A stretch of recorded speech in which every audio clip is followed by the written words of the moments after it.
मेरे साथ बोलिए, भारत माता की।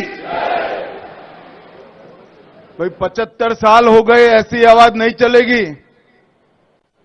सारे लोग यहां से पूरे देश में आवाज जानी चाहिए। आज हैदराबाद मुक्ति दिन है। मेरे साथ दोनों हाथ उठाइए। मुक्ति के संघर्ष को श्रद्धांजलि के लिए प्रचंड आवाज से बोलिए, भारत माता की, भारत माता की। मंच पर उपस्थित मेरे मित्र और साथी मंत्री, तेलंगाना भारतीय जनता पार्टी के अध्यक्ष श्रीमान जी किशन रेड्डी जी, भारत सरकार के गृह सचिव श्री अजय कुमार भल्ला जी, संस्कृति मंत्रालय के भारत सरकार के सचिव श्री गोविंद मोहन जी, निर्देशक आसूचना ब्यूरो श्री तपन डेका जी,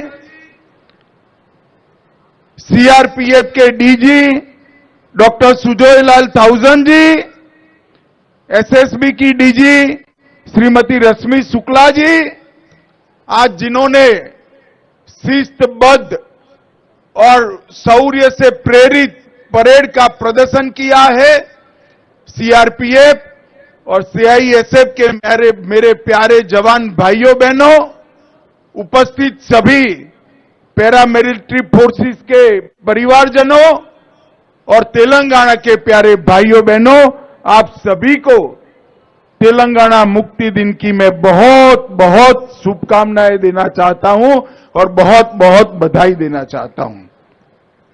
सबसे पहले मैं यहां हैदराबाद मुक्ति संघर्ष में लाखों लाखों जनता ने जो हिस्सा लिया, वो वीर नागरिकों को प्रणाम करना चाहता हूं। इसके साथ साथ कई लोगों ने हैदराबाद को मुक्त कराने के लिए अपनी जानों का बलिदान दिया, अपना सर्वोच्च बलिदान दिया। वो जनता और वीर शहीद जवानों को भी मैं शीश झुकाकर श्रद्धांजलि देना चाहता हूं। और आज तेलंगाना, कल्याण कर्नाटक और मराठावाड़ के ये विशाल क्षेत्र को भारतीय संघ में विलय करने के लिए जिनकी प्रमुख भूमिका रही, वो सरदार पटेल को भी मैं बहुत श्रद्धा के साथ नमन कर मेरी बात की शुरुआत करना चाहता हूं। मित्रों, आज तेलंगाना मुक्ति के 75 साल पूर्ण हो रहे हैं। मैं कोई झिझक के बगैर कहना चाहता हूं कि महापुरुष, लोह पुरुष सरदार पटेल न होते तो तेलंगाना को इतनी जल्दी मुक्ति नहीं मिलने वाली थी। वो सरदार पटेल ही थे जिन्होंने सारी चीजों को ठुकराकर सर्वप्रथम राष्ट्र सर्वप्रथम के सिद्धांत को चरितार्थ कर हैदराबाद पुलिस एक्शन की डिजाइन की और उसको खून का कतरा बहाए बगैर निजाम के रजाकारों की सेना को सरेंडर कराने का साहस दिखाया। सरदार पटेल और केएम मुंशी की ये युति ने, ये जोड़ी ने तेलंगाना क्षेत्र के, कर्नाटक के बीदर क्षेत्र के और मराठावाड़ा के विशाल क्षेत्र को हमारे महान देश के साथ जोड़ने का काम किया।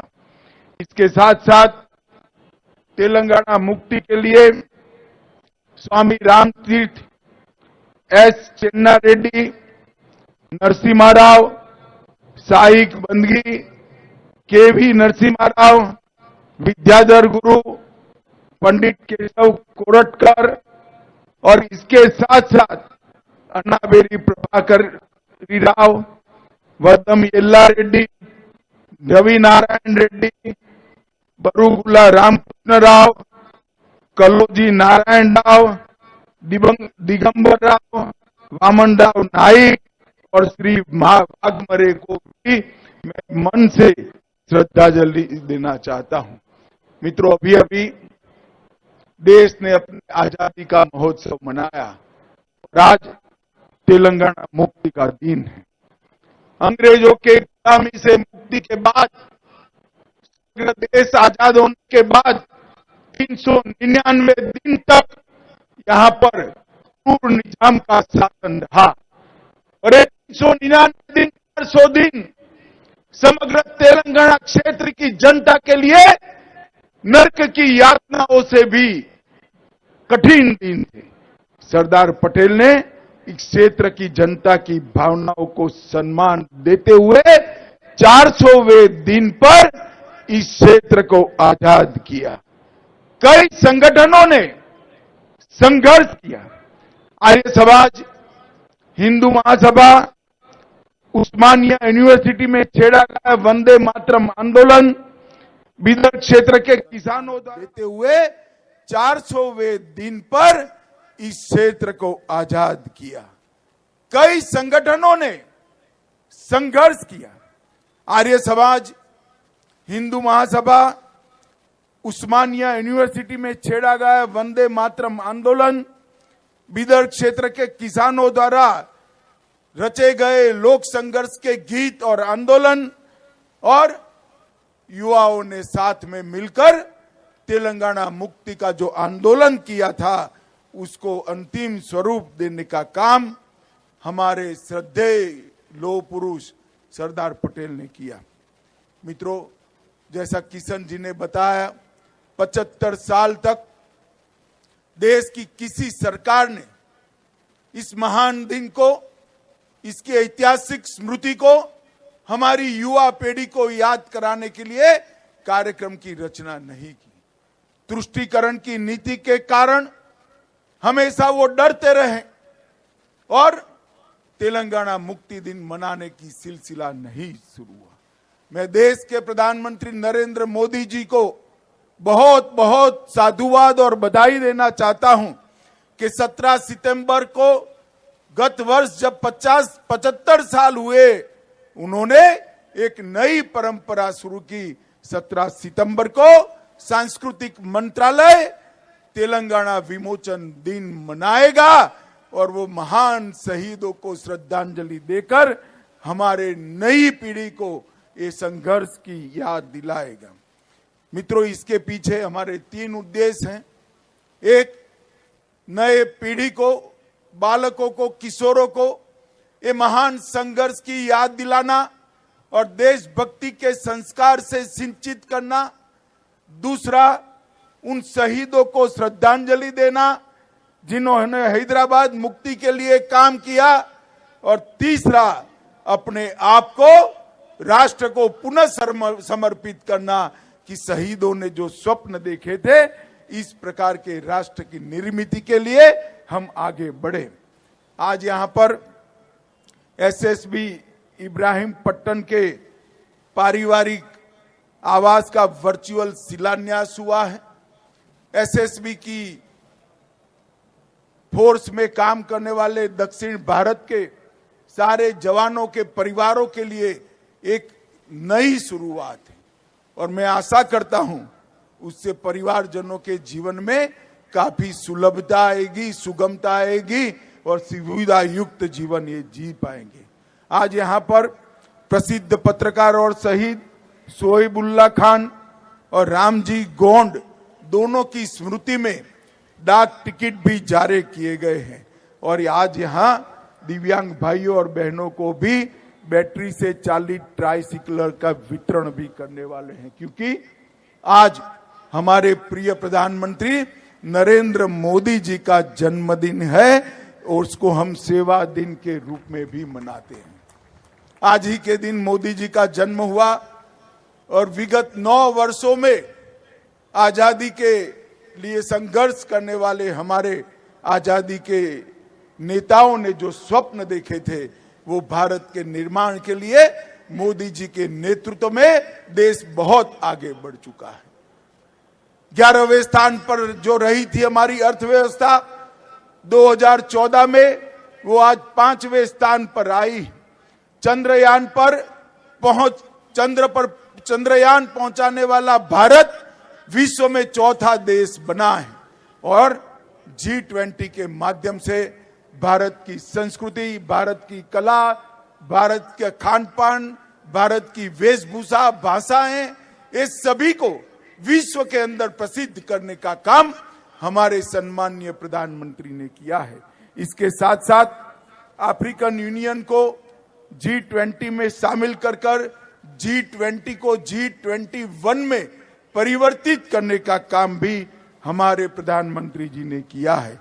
आतंकवाद, क्लाइमेट चेंज और अर्थव्यवस्था के बारे में मोदी जी का दृष्टिकोण समग्र विश्व के नेतृत्व ने आज स्वीकारा है और वो वैश्विक एजेंडा के रूप में दिल्ली डिक्लेरेशन से प्रस्तापित हुआ है। हमारे देश की कई धरोहर, चाहे उड़ीसा का कोणार्क मंदिर हो, चाहे नालंदा यूनिवर्सिटी हो, चाहे मधुबनी का पेंटिंग हो, इसको समग्र विश्व के सामने रखने का काम ये G20 समिट ने किया है। डिजिटल पब्लिक इंफ्रास्ट्रक्चर की वैश्विक मान्यता मिली। यूपीआई, बैंकिंग, आधार और मोबाइल टेक्नोलॉजी में भारत में जो क्रांति हुई है, इसकी भूरी भूरी प्रशंसा समग्र विश्व के नेताओं ने की है। मित्रों, आज मैं यहां आया हूं तब बहुत लंबी बात करना नहीं चाहता, परंतु एक बात जरूर कहना चाहता हूं। ये 400 दिन के निजाम के शासन में यहां की जनता ने जो अपार यातनाएं सहन की है, इसका हिसाब विश्व की यातनाओं के इतिहास में कहीं पर मिलना नहीं।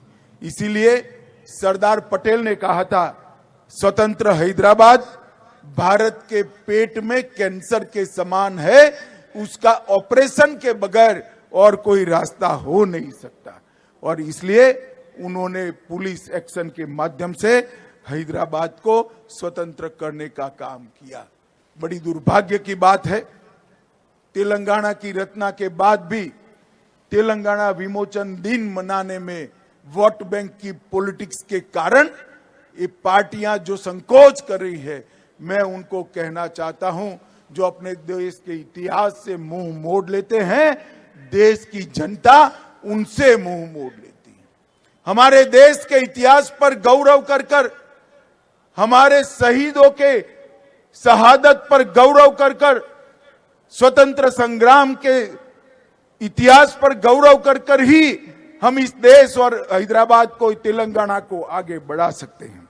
और यहां पर जिस प्रकार से निजाम के क्रूर शासन ने कई फरमान दिए थे, माफूसा और गैर माफूसा का भेद खड़ा किया था, उससे मुक्ति सरदार पटेल ने दिलाई थी।